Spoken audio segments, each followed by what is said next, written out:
পদত্যাগ করলেন মমতা বন্দ্যোপাধ্যায়। নিজের সমস্ত অফিস অফ প্রফিট বা লাভজনক পদ থেকে মমতা বন্দ্যোপাধ্যায়ের পদত্যাগ। মমতা বন্দ্যোপাধ্যায়ের সমস্ত লাভজনক পদ থেকে ইস্তফা দিলেন। মমতা বন্দ্যোপাধ্যায় কোন কোন পদ থেকে পদত্যাগ করলেন?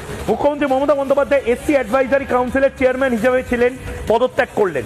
ওয়েস্ট বেঙ্গল ট্রাইবস অ্যাডভাইজারি কাউন্সিলের চেয়ারম্যান ছিলেন, পদত্যাগ করলেন। স্টেট ল্যান্ড ইউজ বোর্ড তার চেয়ারম্যান ছিলেন, পদত্যাগ করলেন। State public policy and planning বোর্ডের চেয়ারম্যান হিসেবে মুখ্যমন্ত্রী মমতা বন্দ্যোপাধ্যায় পদত্যাগ করলেন।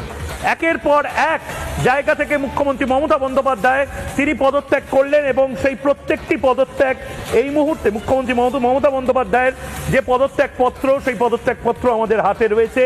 মুখ্যমন্ত্রী মমতা বন্দ্যোপাধ্যায় তিনি এই মুহূর্তে I hereby tender my resignation, একদম নির্দিষ্টভাবে মুখ্যমন্ত্রী মমতা বন্দ্যোপাধ্যায় লিখেছেন I hereby tender my resignation, এবং মুখ্যমন্ত্রী মমতা বন্দ্যোপাধ্যায় তার সই রয়েছে 23/3/2026। মুখ্যমন্ত্রী মমতা বন্দ্যোপাধ্যায় প্রায় 25টির বেশি পদ থেকে মুখ্যমন্ত্রী মমতা বন্দ্যোপাধ্যায় পদত্যাগ করলেন মনোনয়ন জমার আগে।